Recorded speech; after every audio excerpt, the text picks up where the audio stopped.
You're kind of below me, but I kind of like this setup. Like, I got some, like, lens flare going on. I don't know if it's confusing the lens, though.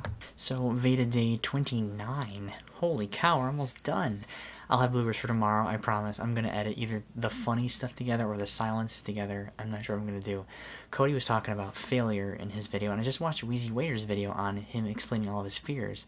So, something interesting about failure is, I think, the dichotomy between guilt and shame that Brene Brown has talked about on vulnerability. Like, people sometimes, when they fail things, they have a sense of shame and they identify the failure with their self-worth. Like, failure to them becomes an identity.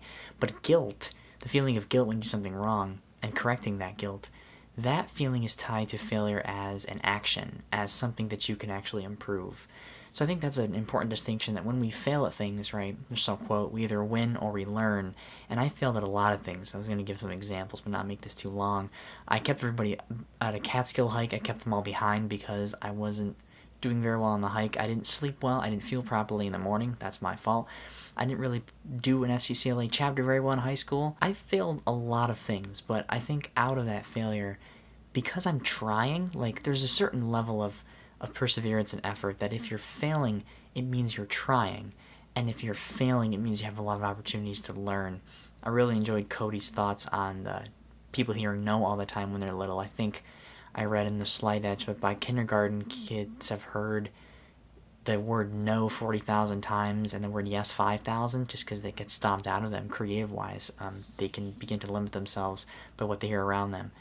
But the important thing, Craig Benzine talked about this too, just do the thing. If you're afraid to do it, just do the thing. I think that's really, really important to think about.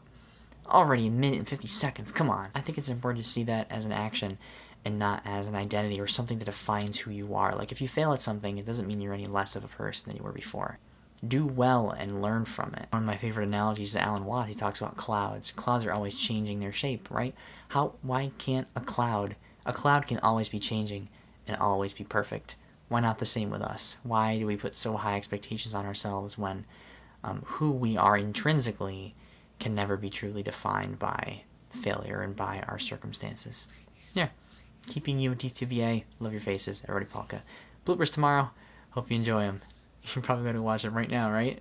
The video's not up yet right now, but it might be when you watch this. Bye. Takes me forever to say goodbye, doesn't it?